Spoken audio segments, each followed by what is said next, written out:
Shock Music.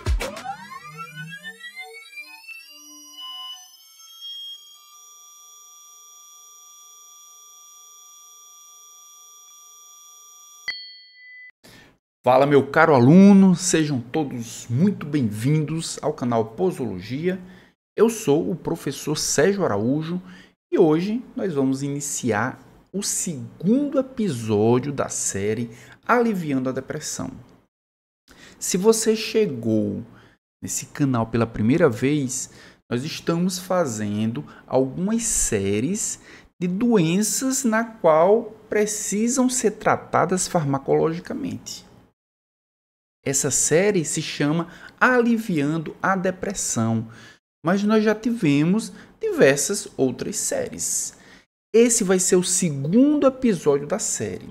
Então, se você não quiser perder nenhum outro episódio, se você quiser garantir atualização no mundo da farmacologia, já se inscreve no canal e acompanhe nossos vídeos todas as quartas-feiras.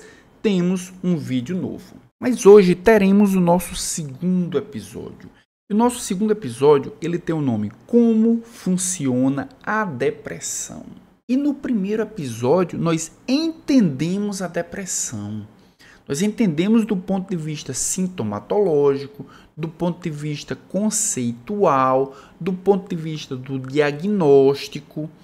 No episódio de hoje, nós vamos iniciar o entendimento de como a depressão funciona. Como a depressão, ela designa ou ela evolui para os diversos sintomas que nós vimos no episódio de número 1. E você já pode ver aqui na tela que esse episódio vai ser dividido em duas partes, só para gerenciar as expectativas. Se você já é veterano aqui no canal Posologia, você sabe que aqui nós tratamos todos os assuntos com muita profundidade, com muita riqueza de detalhes. Então, nunca ficaremos apenas na superficialidade. Só para você ter uma ideia, um único assunto, que é depressão, será abordado em 5 episódios. E muitos deles terão 2 partes. Ou seja, serão pelo menos 10 horas falando só sobre depressão. Seus aspectos fisiopatológicos, a sintomatologia, o diagnóstico, o tratamento, as intercorrências, o acompanhamento do tratamento farmacológico. Então, trataremos desse assunto, assim como os demais, com extrema profundidade e riqueza de detalhes. O que nós veremos especificamente nessa primeira parte do episódio 2. Irei falar sobre os marcos históricos que suportam a teoria monoaminérgica. A gente vai ver que a teoria monoaminérgica até hoje é uma teoria bastante aceita para explicar a depressão, mas não explica tudo. Existem diversas lacunas na teoria monoaminérgica que vão ser explicadas por outras teorias que nós veremos nessa aula também. Na sequência, irei falar sobre as hipóteses da patogênese da depressão. Quais são as hipóteses hoje que explicam aquilo que a teoria monoaminérgica não consegue explicar? Como é que nós podemos entender alguns fenômenos que acontecem tanto com o paciente como com a refratariedade à depressão, que nós precisamos de um suporte em outras teorias que não apenas a teoria monoaminérgica. Iremos falar disso também nessa aula. Claro, iremos explorar a teoria monoaminérgica da depressão e, na sequência, as teorias neuroendócrina da depressão e também a teoria GABAérgica e glutamatérgica da depressão. Explicando e entendendo essas teorias, você terá um embasamento muito bom para a segunda parte, onde iniciaremos os aspectos mais conceituais da farmacologia, os aspectos mais relacionados à decisão de qual é o melhor antidepressivo baseado na fisiopatologia da depressão. Então é muito importante que você assista essa primeira parte com bastante atenção. E é claro, se você gosta de fazer as anotações, já pega seu caderno, já pega seu tablet, já pega seu computador e anota tudo que eu vou falar, porque isso será muito importante para a segunda parte. Mas antes de iniciarmos o assunto propriamente dito, deixa eu me apresentar. Eu sou o professor Sérgio Araújo, eu sou fundador aqui do canal Posologia. E aqui na tela vocês têm não apenas a minha formação, eu sou farmacêutico e também pós-graduado, com mestrado e doutorado em Biologia Molecular e também Bioquímica, mas o mais importante dessa tela não é a minha formação, o mais importante dessa tela é justamente os contatos que você vai precisar anotar para poder falar diretamente comigo. Seja através das redes sociais, seja através do meu e-mail. Caso você tenha alguma dúvida, caso você tenha alguma sugestão, você pode entrar em contato diretamente comigo. Mas também nós temos um QR Code nessa tela. E esse QR Code, ele levará você para uma área especial do canal Posologia, uma área de membros do canal Posologia. Os membros têm alguns benefícios, como por exemplo, vídeos exclusivos, como por exemplo, um contato direto comigo através do grupo do WhatsApp, como por exemplo, uma comunidade inteira de pessoas que têm o mesmo interesse em aprender farmacologia de uma forma muito mais aprofundada. Então, se você quer dar um passo adiante no entendimento, na atualização da farmacologia, esse é o lugar certo. Considere se tornar membro do canal Posologia. É claro que além de você ter os benefícios, você também vai estar contribuindo para que esse projeto ele permaneça vivo e espalhe o conhecimento da farmacologia para mais pessoas. Vamos começar com o primeiro caso clínico. E se você não conhece a série Aliviando, a série Aliviando é um projeto na qual eu trago a farmacologia, a teoria da farmacologia em contextos práticos, em contextos baseados 100% em casos clínicos, baseado em condições onde nós iremos aplicar diretamente a teoria da farmacologia nos contextos que eu vou trazer nos casos clínicos. O que é que isso significa? Significa que você não vai aprender apenas a teoria, mas vai aprender como aqueles aspectos teóricos vão ser aplicados na sua prática. Então, a série Aliviando é uma série que vai proporcionar para você uma aplicação quase que imediata. E esse primeiro caso clínico, nós vimos na aula anterior, no episódio número 1. Nós finalizamos o episódio número 1 com esse caso clínico. Eu vou ler novamente para vocês. Diz o seguinte: a R ela foi diagnosticada com transtorno depressivo maior.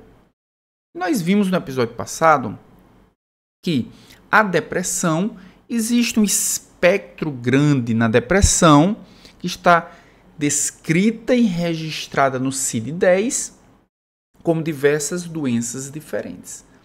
Uma delas é o transtorno depressivo maior, que tem critérios clínicos que vão fazer com que o paciente se enquadre no transtorno depressivo maior.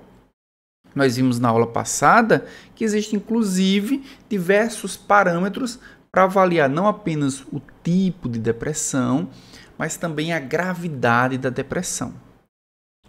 De acordo com os sintomas que a paciente AR tinha, ela foi diagnosticada com transtorno depressivo maior, com características melancólicas. E a paciente ela é informada que precisará fazer o quê? Um tratamento farmacológico para sua condição de saúde. O transtorno depressivo maior não é tratado apenas com medicamento. O transtorno depressivo maior também é tratado com psicoterapia.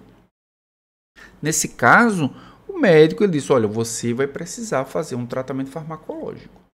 E nós vimos na aula passada que é muito comum o paciente que tem alguns sinais que podem não ser exatamente a síndrome depressiva, mas já tem alguns sinais que podem encaminhar ou que podem fazer com que o profissional desconfie que aquele paciente ele pode estar desenvolvendo um transtorno depressivo.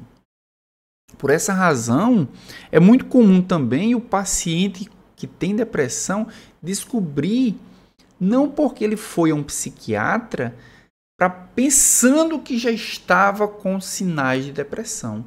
É muito comum o paciente descobrir em um exame de rotina, em uma consulta de rotina. E por essa razão, por não acreditar que ela tem depressão, que ele ou que ela tem depressão, é muito comum também acontecer o que está descrito nesse caso clínico. Ela mostra-se muito hesitante no início. E ela diz o seguinte: eu não quero tomar medicamento que seja muito forte apenas para controlar minhas mudanças de humor. Apenas, vou até destacar o apenas. Então, para paciente, usar um medicamento que pode deixar ela sonolenta, usar um medicamento que pode trazer outras reações adversas, é muito maior do que o que ela precisa. Ela precisa apenas controlar as suas variações de humor. Mas nem sempre isso é possível. Muitas vezes há necessidade de um tratamento farmacológico. Então, apesar de relutante, a R concorda em iniciar a farmacoterapia da depressão.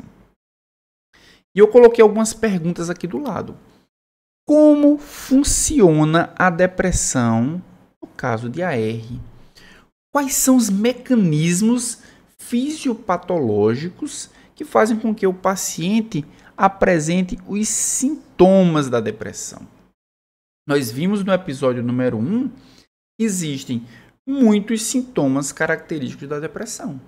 E que esses sintomas eles podem ser organizados em dimensões. A dimensão cognitiva, a dimensão emocional, a dimensão física. E para o paciente, como é que os mecanismos ou que alterações neuronais acontecem que possam justificar e explicar esses sintomas? É claro, se nós conseguimos associar os sintomas da depressão com os mecanismos neuronais, nós podemos pensar em alvos farmacológicos. Que opções terapêuticas podem ser úteis para paciente AR? Úteis por quê? Porque se nós já temos um conjunto de sintomas característicos para paciente, se nós temos mecanismos que justificam esses sintomas, fica mais claro fazermos um raciocínio clínico de quais antidepressivos vão trazer alguns benefícios para esse paciente sem trazer prejuízos para ele, ou minimamente trazer poucos prejuízos para essa paciente. Então, para explicar como funciona a depressão, a gente precisa primeiro considerar algumas hipóteses. Hipóteses para a patogênese da depressão. Nós temos aqui, atualmente, nós temos pelo menos 6 hipóteses que justificam a patogênese da depressão. Vou colocar aqui para vocês a sequência. Eu vou explicar nessa imagem que vocês estão vendo aqui.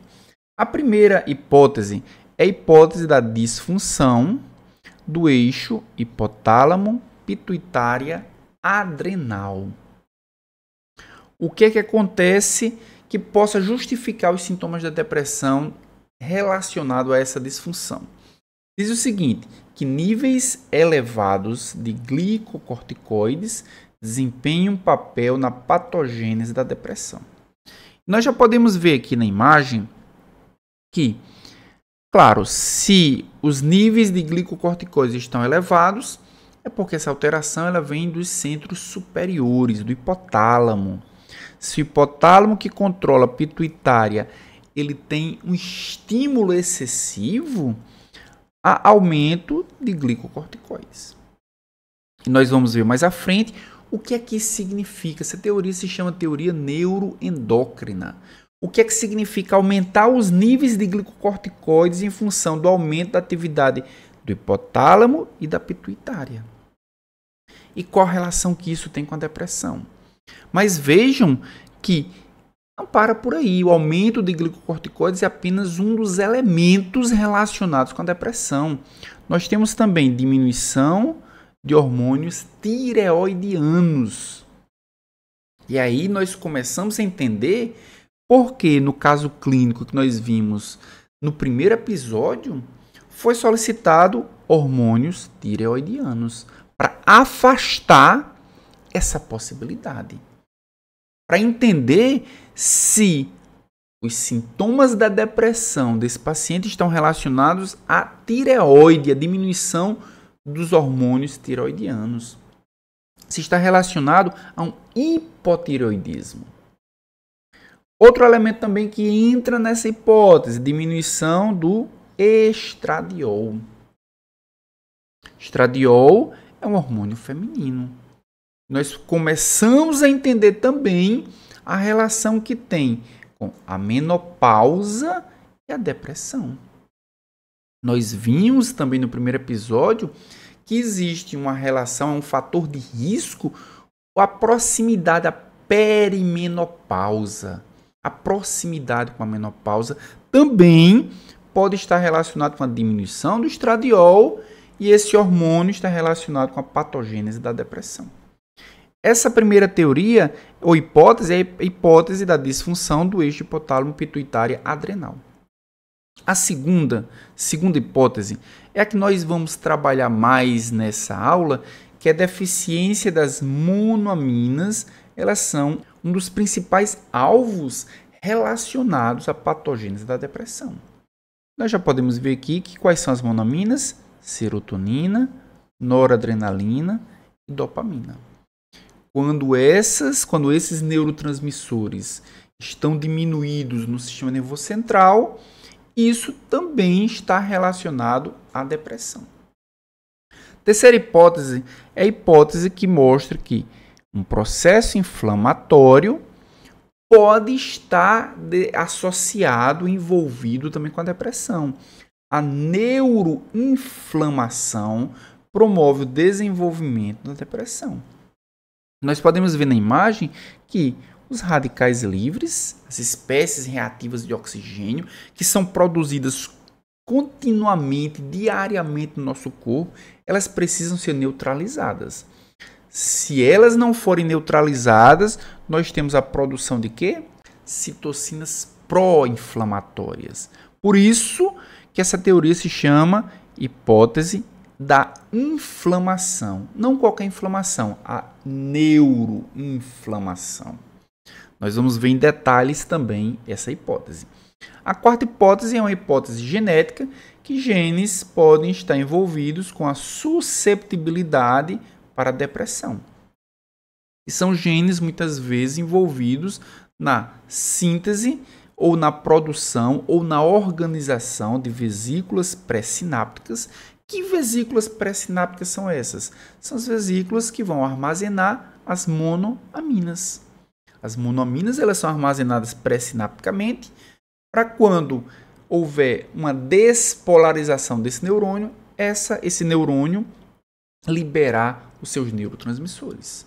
Se nós temos genes que dificultam, que sua alteração dificulta a síntese, a produção dessas vesículas, certamente aquele paciente não vai conseguir armazenar adequadamente o neurotransmissor. Genes envolvidos com receptores para neurotransmissores. E tem vários genes que já foram catalogados, já foram pesquisados, já se mostrou evidência científica, como esses genes que estão mostrando aqui na imagem. Todos eles, algumas alterações, algumas mais, outras menos, mas podem estar envolvidas tanto com a síntese de receptores, como também com a organização das vesículas pré-sinápticas. A quinta hipótese é a hipótese da redução da densidade de células gliais. Essa hipótese é chamada hipótese do remodelamento estrutural e funcional do cérebro. Algumas regiões, como o córtex pré-frontal, como a amígdala, como o hipocampo, quando a densidade dessas células gliais cai muito, por alguma razão, existe uma maior propensão para esse paciente desenvolver depressão. E a sexta e última hipótese são os eventos traumáticos, os eventos estressantes, que eles elevam os riscos de desenvolver depressão. Nós podemos verificar aqui na imagem que essa hipótese se chama hipótese social e psicológica. Esses eventos estressantes, eles produzem alterações orgânicas que estão envolvidas também com a diminuição de monoaminas, como nós veremos também nessa aula. E veja, caro aluno, que aqui nós temos 6 hipóteses, mas essas seis hipóteses, elas não explicam tudo isoladamente. Muitas delas são explicadas de forma compartilhada. Muitas vezes nós explicamos essas hipóteses de forma integrada. Elas precisam se juntar para tornar uma explicação muito mais plausível. Então, primeiro vamos falar sobre a teoria monoaminérgica da depressão. E o que é essa tal dessa teoria monoaminérgica da depressão? Essa teoria ela foi embasada ali por volta da década de 50. A gente precisa entender um pouquinho, para entender essa teoria, a gente precisa entender um pouquinho os marcos históricos que explicam ou refutam a teoria monoaminérgica. Vejam que em 1952, dois pesquisadores eles observaram que a isoniazida, e o que é a isoniazida? A isoniazida é um medicamento tuberculostático, ou seja, um medicamento usado para tuberculose. Só que se observou que a isoniazida ela inibe uma enzima chamada de monoaminooxidase, que é uma enzima que degrada as monoaminas.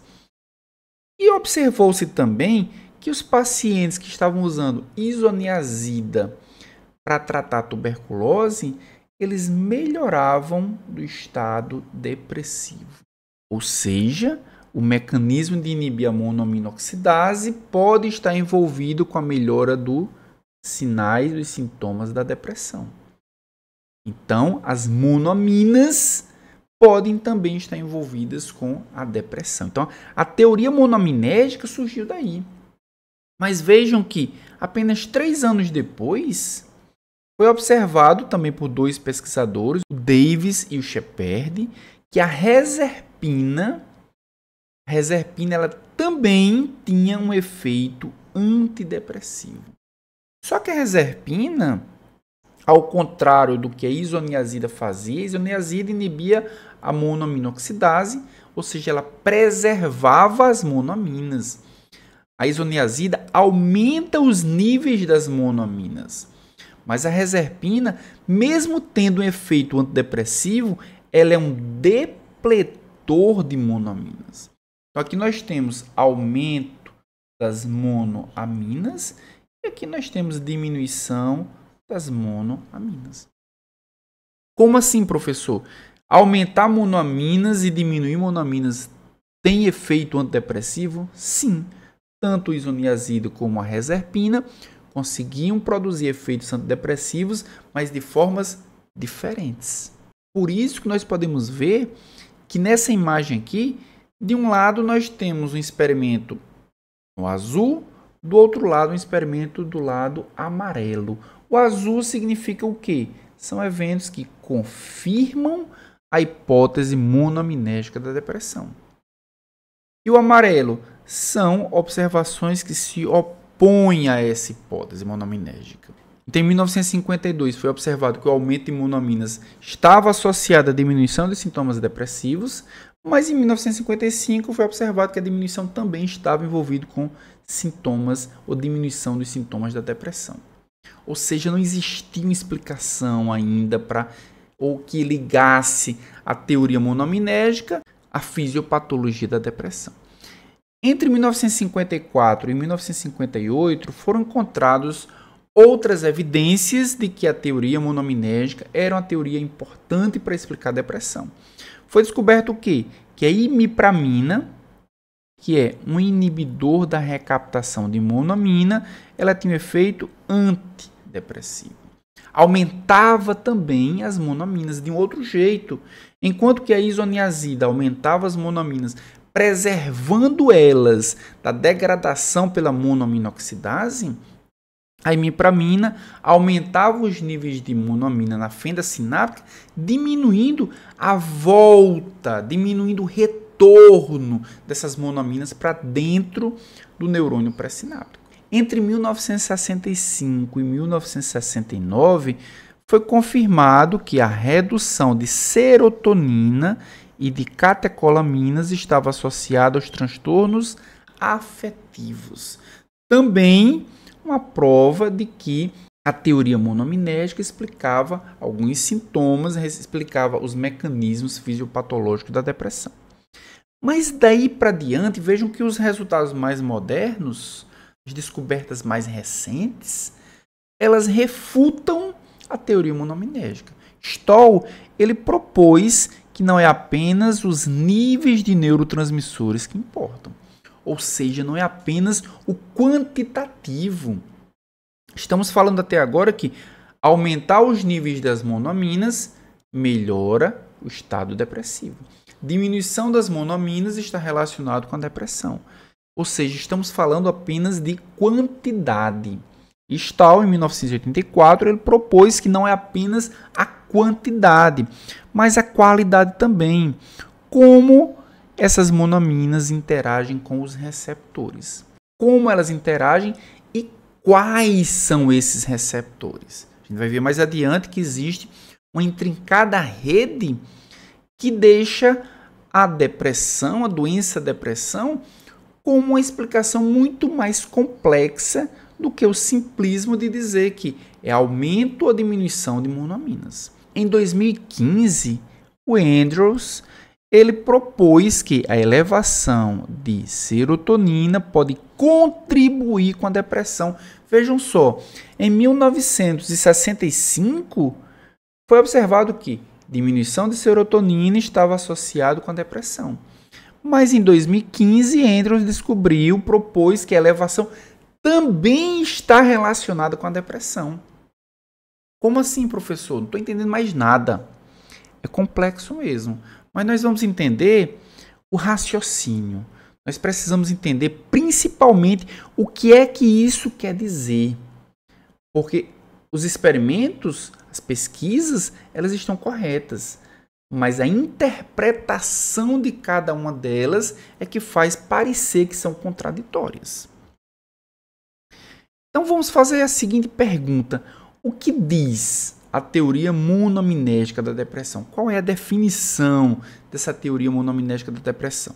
Diz o seguinte, que pacientes com depressão apresentam diminuição nos níveis sinápticos de monoamina. Por isso que ela é incompleta, porque ela fala apenas de quantidade. E a depressão, a explicação fisiopatológica da depressão, claro, envolve as monoaminas, mas não apenas quantitativamente. Nós precisamos pensar qualitativamente. Quais são as monoaminas? A serotonina, a noradrenalina e também a dopamina. Em que local? No sistema nervoso central. Então, a teoria monoaminética ela leva em consideração apenas a quantidade. Baixou a quantidade de serotonina, baixou a quantidade de dopamina, baixou a quantidade de noradrenalina no sistema nervoso central, o paciente tem grandes chances de ter depressão. É por isso que nós temos diversos antidepressivos que aumentam os níveis dessas monoaminas de várias formas. A principal delas é inibindo a recaptação. Mas nós vamos ver que os antidepressivos mais modernos, eles agem não apenas inibindo a recaptação, mas agem como agonistas parciais de receptores específicos para determinado neurotransmissor. Isso vai ser muito importante para que nós possamos tratar principalmente os pacientes que têm depressão refratária. Então, explicando em maiores detalhes a teoria monoaminética, nós podemos observar aqui 3 neurônios.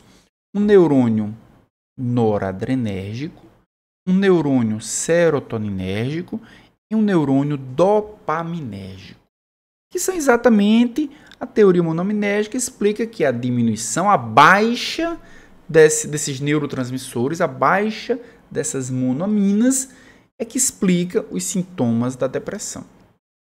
Só que nós precisamos entender inicialmente que um neurotransmissor ele pode interferir no nível de um outro neurotransmissor.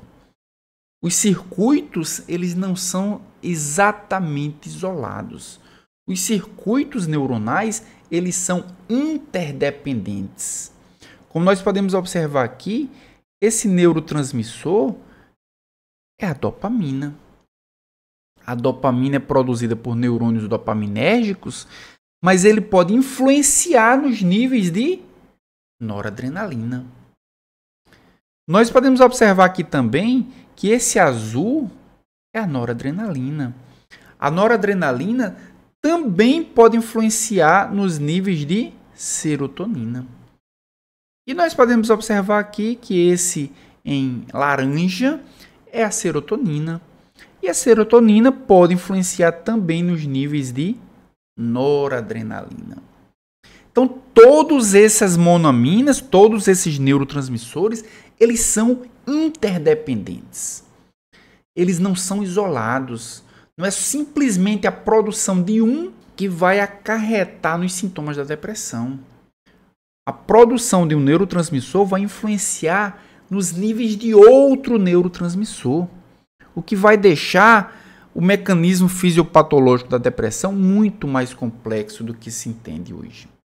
Outro aspecto também é que o efeito desse neurotransmissor na produção de outro pode ser estimulatória e pode ser inibitória. O neurotransmissor, a serotonina, por exemplo, pode agir aumentando ou diminuindo os níveis de noradrenalina. Os níveis de noradrenalina podem aumentar ou diminuir os níveis de serotonina. De modo que, se eu utilizo um antidepressivo, esse antidepressivo aumenta a serotonina, essa serotonina ela pode influenciar nos níveis de noradrenalina de forma positiva ou negativa. O que deixa essa rede neurológica muito mais complexa. Quando nós observamos, por exemplo, que alguns receptores, como D2, que é um receptor para dopamina, que o alfa-2, que é um receptor para noradrenalina, e que o HT1A, B ou A, que são receptores para serotonina, eles são inibitórios, eles são receptores pré-sinápticos, que regulam de forma negativa a produção do seu próprio neurotransmissor quando há excesso do neurotransmissor na fenda sináptica, nós podemos observar que quando esse neurotransmissor interage com esses receptores inibitórios, o que ele vai fazer é inibir o neurônio na qual ele está ligado. Então, entender essa rede vai explicar bastante as variedades e as variações encontradas na resposta terapêutica aos antidepressivos. E nós podemos observar aqui também que o neurotransmissor ele pode ser recaptado. E ser recaptado é uma informação bastante importante, principalmente do ponto de vista farmacológico, do ponto de vista da terapêutica. Se eu utilizo um antidepressivo que vai inibir a recaptação, e eu sei que o paciente tem determinados sinais e sintomas da depressão em função da diminuição da concentração desse neurotransmissor na fenda sináptica, inibir a recaptação é uma estratégia excelente. Porque inibir a recaptação, eu vou fazer com que esse neurotransmissor fique muito mais tempo na fenda sináptica, estimule muito mais o receptor pós-sináptico e muitas vezes consiga reverter os sinais e os sintomas da depressão. Então vejam que existem diversos mecanismos que podem explicar por que a depressão ela é uma doença tão heterogênea. Então a teoria monominérgica ela não explica tudo. Existem algumas dificuldades para a gente poder entender exatamente como tratar o paciente, porque a deficiência ela não é isolada. Será que o paciente tem uma deficiência apenas de serotonina? Será que o paciente tem uma deficiência apenas de dopamina? Será que o paciente tem uma deficiência apenas de noradrenalina? Será que o paciente tem uma deficiência combinada e qual é essa combinação? Não apenas do ponto de vista qualitativo, mas do ponto de vista quantitativo também. Quanto falta de serotonina? Quanto falta de dopamina? Qual é essa deficiência de noradrenalina em termos quantitativos? Então, entender isso vai facilitar bastante a terapêutica com os antidepressivos. Outro aspecto é que o neurotransmissor ele é excitatório ou inibitório. Se ele for excitatório, ele vai aumentar um neurotransmissor e o outro também. Se ele for inibitório, quando eu aumento o neurotransmissor, eu promovo a diminuição de outro. Se eu aumento o neurotransmissor, eu posso resolver alguns problemas, mas se eu reduzo o outro, eu poderei estar criando outros problemas. Então, isso a gente precisa levar em consideração também. E um terceiro ponto que nós não tratamos ainda, se eu sei que a deficiência de noradrenalina, ou de serotonina, ou de dopamina, mas não sei as quantidades, eu também não sei onde, em que área cerebral acontece essa deficiência. E nós vamos ver mais adiante que entender a área na qual essa deficiência acontece é importantíssimo para entender qual é a função que está comprometida. Quando nós olhamos para um paciente que tem fadiga, por exemplo, para um paciente que tem diminuição do prazer, diminuição da motivação, a gente precisa entender que não é apenas o neurotransmissor que está deficiente, mas esse neurotransmissor está deficiente em uma área específica. E isso faz toda a diferença. Se nós olharmos aqui para essa imagem explica o quê? Nós temos um neurônio pré-sináptico, que é um neurônio genérico, que vai produzir ou serotonina, ou vai produzir noradrenalina. Esse neurônio pode ser serotoninérgico, noradrenérgico. Nós podemos ver nessa imagem também que existem precursores. Serotonina, o precursor é triptofano, noradrenalina, o precursor é tirosina, que são o quê? Aminoácidos. Ou seja, a síntese dos neurotransmissores depende de proteínas, dependem de aminoácido, dependem da aquisição ou da síntese interna desses aminoácidos. E vejam que essa serotonina, essa noradrenalina, ela vai ser sintetizada por enzimas. Triptofano hidroxilase, tirosina e hidroxilase, e que essas enzimas elas podem estar deficientes.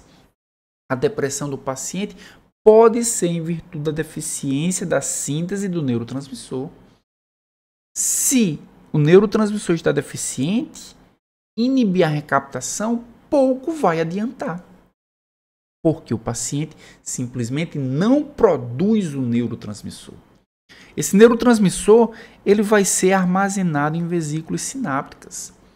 Nós vimos pela teoria genética, se essas vesículas pré-sinápticas não forem produzidas, sintetizadas e organizadas para armazenar o neurotransmissor, ele também não vai poder secretar e liberar o neurotransmissor quando esse neurônio for excitado. Quando esse neurônio estiver produzindo um potencial de ação adequado. E vejam também que serotonina e noradrenalina eles são degradados dentro do próprio neurônio.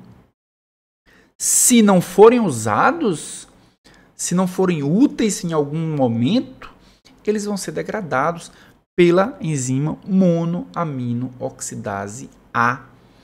Lembram da isoniazida, inibidor de monoamino-oxidase? É exatamente isso que ela vai fazer. Vai inibir a monoamino-oxidase e a monoamino-oxidase vai degradar serotonina e noradrenalina. Se a monoamino-oxidase vai degradar serotonina e noradrenalina, se eu tenho uma ligação maior dessa enzima com serotonina e noradrenalina, eu vou ter uma degradação maior. Se eu tenho um aumento da atividade dessa enzima, eu vou ter uma degradação maior.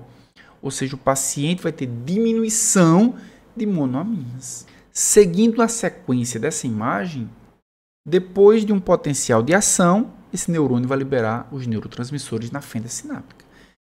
Esse neurotransmissor ele tem dois caminhos. Ele vai agir no neurônio pós-sináptico, que a gente daqui a pouquinho vai falar sobre isso, mas ele vai agir também no neurônio pré-sináptico em receptores que são inibitórios. Olha todos os receptores inibitórios que nós acabamos de falar. Se o paciente com depressão tem um mau funcionamento desse receptor pré-sináptico, ele vai ter muita dificuldade em inibir a liberação de noradrenalina, de serotonina ou de dopamina. Se o paciente tem uma diminuição da atividade, um aumento da atividade, certamente os níveis desses neurotransmissores vão ser alterados. Se ele tem uma alteração da sensibilidade, ele também vai ter uma alteração. Precisamos entender que esse receptor pré-sináptico, ele é um freio. Se existir uma liberação muito grande de neurotransmissor, o freio é o quê? O próprio neurotransmissor se liga a ele e diminui sua atividade. Mas se esse receptor pré-sináptico está atuando de forma inadvertida, de forma ativa, de forma contínua, de forma potencializada, o paciente vai ter diminuição da liberação de neurotransmissor na fenda sináptica. Isso pode ser explicação para alguns pacientes de depressão. Agora, olhando para o pós-sináptico, o que pode estar acontecendo no pós-sináptico que pode estar relacionado com a depressão? O paciente pode ter alteração no receptor pós-sináptico. A quantidade de neurotransmissor, serotonina e noradrenalina, pode até ser adequada, mas o receptor pós-sináptico pode estar alterado. Se ele está alterado, ele pode nem se ligar, ou ele pode não ter efeito intracelular adequado. A quantidade de neurotransmissor pode até ser adequada na fenda sináptica, mas a recaptação pode ser muito alta em função de polimorfismos. Lembram da teoria genética, alteração em diversos genes. Alguns genes de transportadores de membrana podem estar alterados, aumentando a recaptação desse neurotransmissor, diminuindo a sua proporção na fenda sináptica. Quando ele se liga no receptor pós-sináptico, posso ter também alteração dos segundos mensageiros, que é quem vai dar resposta propriamente dita. Pode ter uma diminuição de fatores de transcrição que precisam ser sintetizados na dependência do estímulo do neurotransmissor. A quantidade de neurotransmissor pode até ser adequada, mas os eventos pós-sinápticos não. Dessa forma, você acha que o paciente que utiliza o inibidor da recaptação de algum neurotransmissor vai ter um efeito adequado? Não, porque não é a quantidade de neurotransmissor que faz a diferença. É o efeito pós-sináptico que está alterado. Então vejam que aqui nós temos diversas formas que explicam muitas vezes porque alguns medicamentos podem não funcionar adequadamente. Isso tratando apenas da teoria monoaminérgica. Eu nem sequer falei das outras teorias ainda. A teoria monoaminérgica podem ter diversos pontos em que explica por que alguns medicamentos ou alguns pacientes não respondem adequadamente ao tratamento. Então nós podemos dizer o seguinte, que aumentar os níveis de monoamina pode ser extremamente importante para resolver os sintomas de alguns pacientes com depressão. Se nós observarmos aqui esse diagrama de Venn, nós podemos ver que a noradrenalina, quando ela está diminuída, o paciente certamente vai ter o quê? Diminuição da energia, diminuição do alerta, diminuição da concentração. Mas se a diminuição for de serotonina, aquele paciente que tem baixa de serotonina, ele pode ter diminuição da memória, alteração do sono, alteração do comportamento. E se o paciente tiver diminuição de dopamina, o que é que ele pode apresentar? Alteração da recompensa, alteração, diminuição do prazer, diminuição da motivação. E vejam que estamos encarando a diminuição do neurotransmissor isoladamente. Mas quando nós temos um efeito de serotonina e dopamina ao mesmo tempo, o que nós podemos observar é o quê? Alteração do apetite e também a agressividade. Quando nós observamos, por exemplo, a ação de serotonina e noradrenalina, o paciente vai ter o quê? Ansiedade, impulso, irritabilidade. E quando estamos falando de noradrenalina e dopamina, estamos falando de atenção e motivação. Isso apenas do ponto de vista qualitativo, diminuição de um ou a combinação de dois, ou com a combinação dos três, alteração do humor e também a alteração da cognição. Então vejam que a coisa não é muito simples de ser resolvida. Mas o que nós precisamos entender também é que não é apenas se o neurotransmissor, qual neurotransmissor tem sua redução. Isso é uma teoria monoaminética apenas. Não precisamos entender apenas que houve uma diminuição de determinado neurotransmissor. Mas onde é essa diminuição? Por exemplo, córtex pré-frontal. Córtex pré-frontal é uma região que fica à frente do cérebro, em que ela é predominantemente, ela tem circuitos serotoninérgicos. O principal neurotransmissor produzido aqui no córtex pré-frontal é a serotonina. Mas vejam que no córtex pré-frontal a serotonina tem diversas funções, tem diversas relações com os sintomas da depressão. Ela altera o prazer, ela diminui os interesses, promove fadiga, diminuição da energia, que são sintomas típicos de pacientes que têm diminuição da serotonina e que essa diminuição resulta em depressão. Mas vamos seguir em frente. Também diminuição de serotonina no córtex pré-frontal está relacionado com a alteração da concentração, a alteração dos interesses e também do prazer. Também está relacionado com o quê? Com fadiga psicomotora, mas fadiga mental. Está relacionado com o quê? Com culpa excessiva, com tendência suicida e com capacidade ou com percepção de inutilidade. Vamos lembrar do caso clínico lá do primeiro episódio?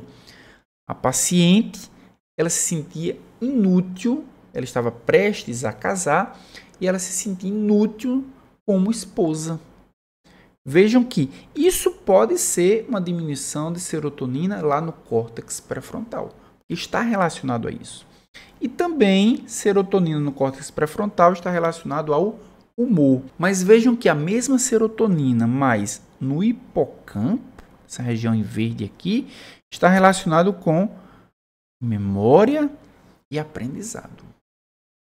Diminuição da memória, diminuição do aprendizado, que é muito comum em pacientes com depressão. Levando em consideração agora a diminuição da dopamina lá no estriado, nós podemos observar que a diminuição de dopamina na região do estriado tem relação com a fadiga psicomotora, ou seja, com a fadiga física. Mas a mesma diminuição da dopamina, mas em outra região, no núcleo accumbens, vejam com que está relacionado com a diminuição do prazer, com a diminuição dos interesses, com a diminuição da fadiga e também com a diminuição da energia.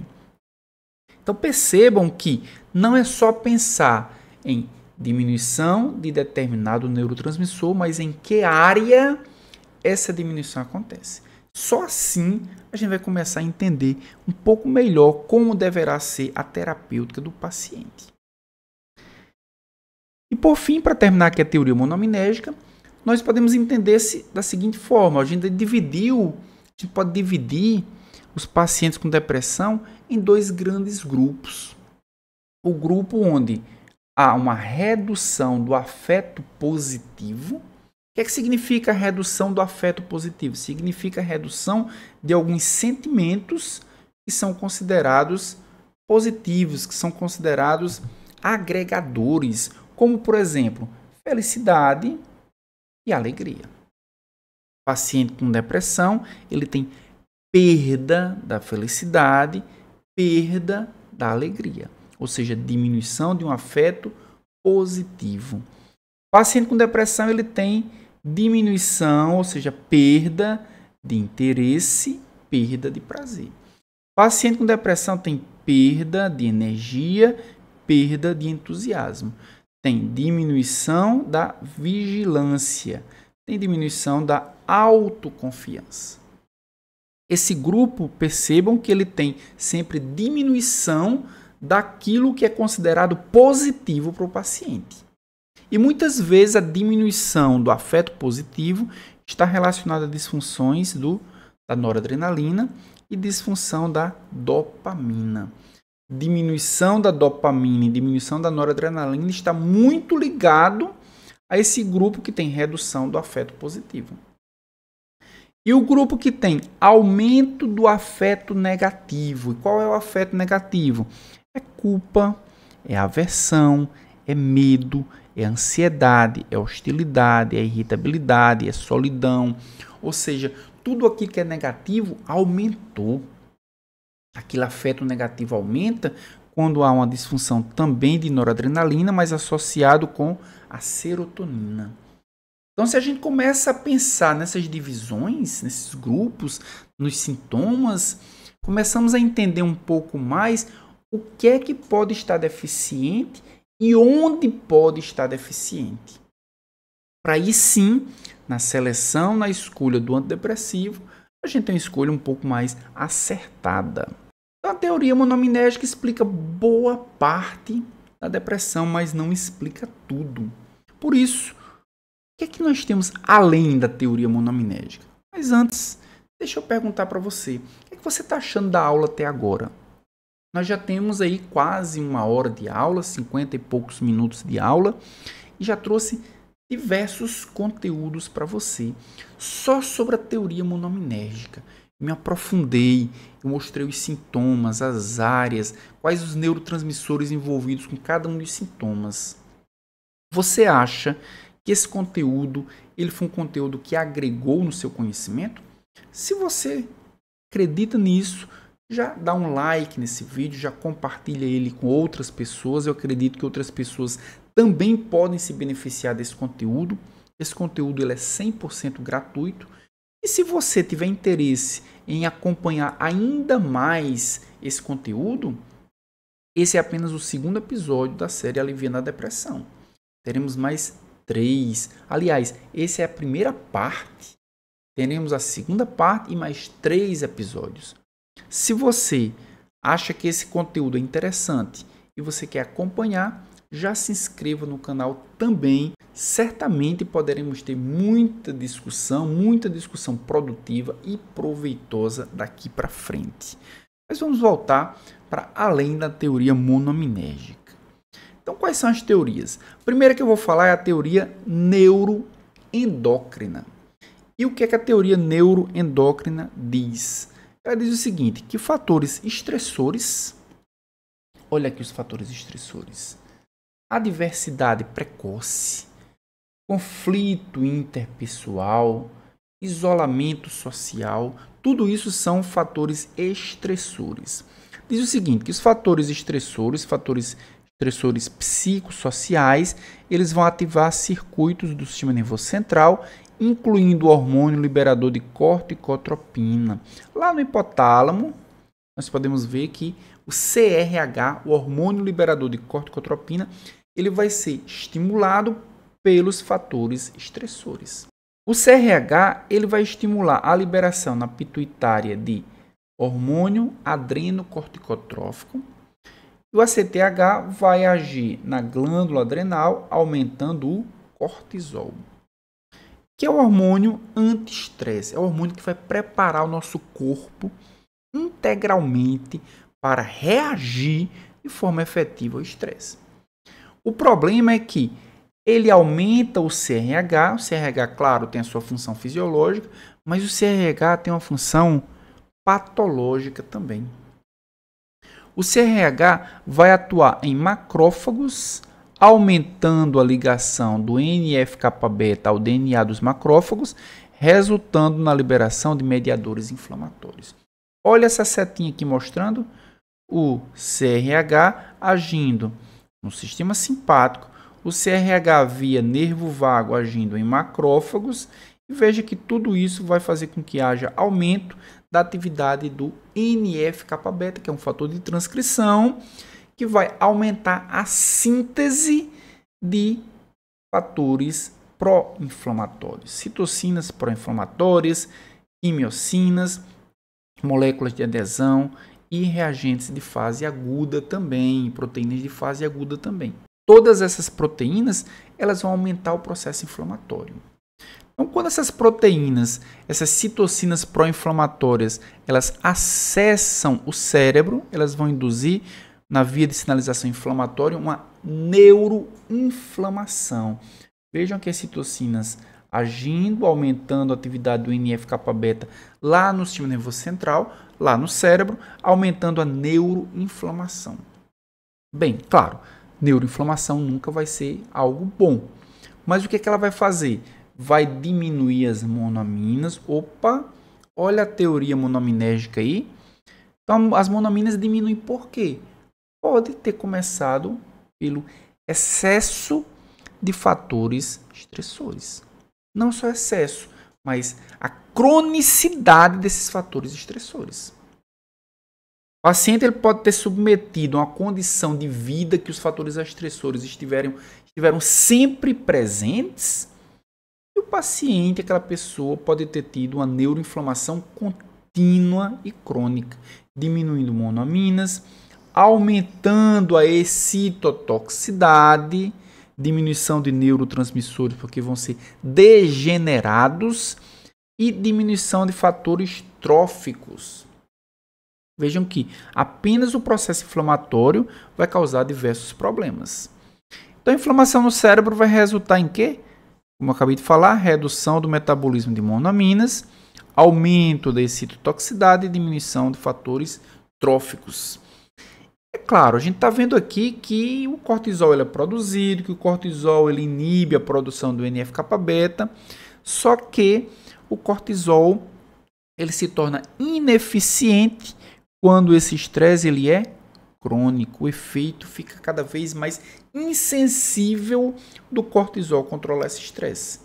E o paciente certamente vai ter diminuição das atividades dessas monoaminas. Só para que a gente possa entender melhor, nós temos aqui alguns gráficos. Nesses gráficos nós podemos visualizar dois eixos. Um dos eixos é chamado de média do score VAS, que é um questionário que avalia diversos sintomas da depressão. Que sintomas são esses? O primeiro sintoma que nós podemos ver no gráfico A é a concentração. Ou seja, nós podemos visualizar o seguinte. Estamos comparando aqui. Qual é o score? De acordo com o questionário aplicado no paciente. Qual é o score relacionado à concentração que nós podemos associar aos níveis de interleucina 6.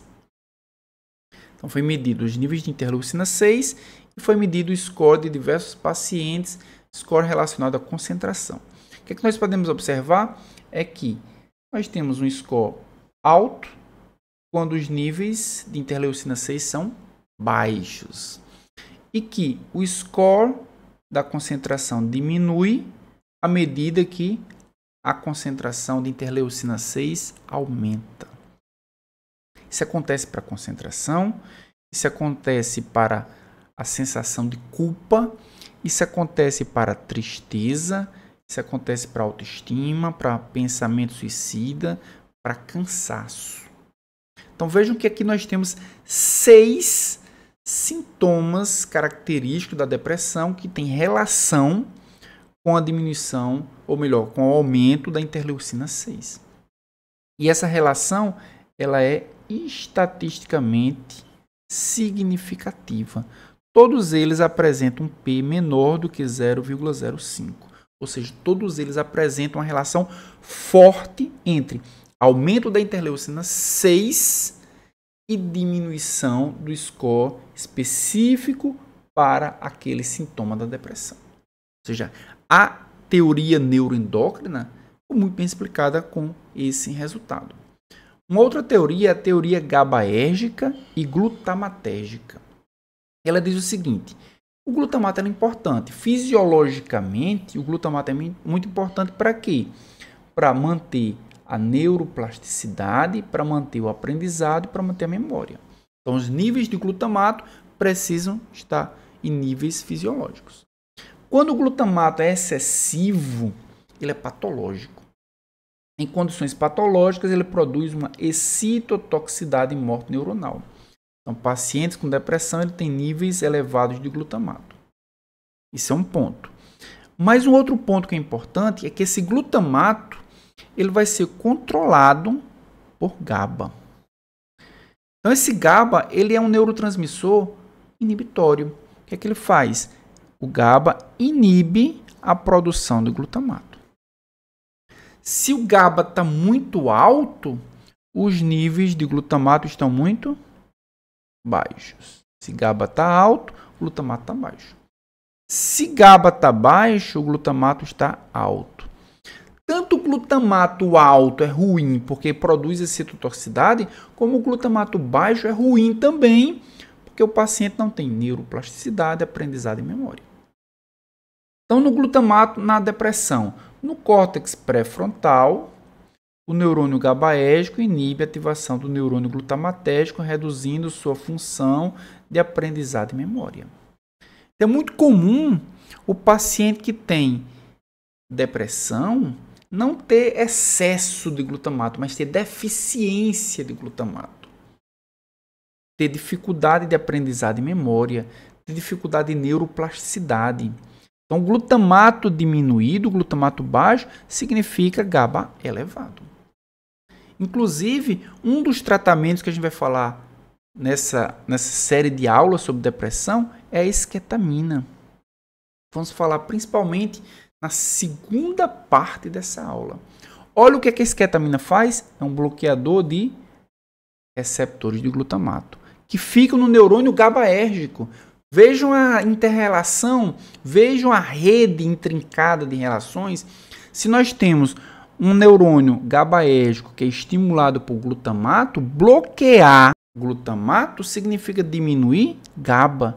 Diminuir GABA significa aumentar glutamato para atividades de aprendizado, memória e neuroplasticidade. Então, a esquetamina ele inibe os receptores NMDA do neurônio GABAérgico, reduzindo essa inibição do glutamato e restabelecendo a neurotransmissão de um paciente que estava com glutamato lá embaixo. E outro aspecto importante se refere ao BDNF, que é um fator trófico, que é um fator relacionado com a neuroplasticidade. É um fator chave na neurogênese, na sobrevivência, no crescimento de neurônios. E sua produção é estimulada por glutamato. Então, o glutamato baixo está muito relacionado com a depressão também. Nós podemos observar aqui nessa imagem. Nessa imagem nós temos que glutamato, como nós vimos, no neurônio glutamatérgico, o glutamato ele vai ser liberado, vai agir em receptores pós-sinápticos e uma das funções é justamente aumentar os níveis do BDNF, a liberação do BDNF, que é um fator trófico cerebral que vai promover a neuroplasticidade. Em pacientes que têm diminuição do glutamato, nós temos também diminuição do BDNF. Vejam que aqui foge completamente das monaminas. Então, tanto a teoria neuroendócrina, explicada pela inflamação, explicada pelo eixo hipotálamo, hipófise adrenal, como a teoria GABAérgica, glutamatérgica, foge da teoria monoaminética e consegue explicar coisas que a teoria monoaminética não consegue. E agora que nós compreendemos todos os aspectos fisiopatológicos da depressão, a gente já pode começar a pensar em tratamento. Será que tem como selecionarmos um antidepressivo específico para R, que tem sintomas específicos, que tem necessidades específicas, que tem exposição específica? Será que nós podemos selecionar um antidepressivo muito específico para R? Bem, essa pergunta nós responderemos na segunda parte do episódio 2. Então não percam a segunda parte, que nós veremos vários aspectos, só para vocês terem ideia, critérios de seleção do antidepressivo, terapia tripla para depressão, reações adversas dos antidepressivos, o efeito atrasado do antidepressivo, como é que a gente explica isso, e o uso da esquetamina na depressão. Iremos abordar esses 5 pontos na segunda parte, então não perca a segunda parte dessa aula, ela vai ser essencial para que nós possamos, a partir do episódio 3, falarmos sobre tratamento mais específico e detalhado. E é claro que eu gostaria de agradecer todos vocês que estão assistindo, que assistiram até aqui essa aula. Essa aula, se vocês quiserem, tiverem interesse em adquirir todos os PowerPoints da série Aliviando, basta você apontar o seu smartphone para esse QR Code, que ele vai direcionar você para uma plataforma e lá você vai poder baixar todas as aulas, caso você precise para uma palestra, para uma aula ou apenas para fazer as anotações dessa aula também. E chegou o momento de você fazer suas perguntas. Se você tem alguma dúvida, se você tem alguma sugestão, se você tem alguma crítica, coloca aqui embaixo nos comentários. Eu vou adorar ver, vou adorar ler a sua mensagem. Aquelas perguntas mais intrigantes, aquelas perguntas mais curiosas, eu vou responder através de um vídeo curto. Vou colocar nas minhas redes sociais e vou marcar vocês. Então, até a segunda parte dessa aula, onde eu vou falar sobre o tratamento da depressão. Até lá!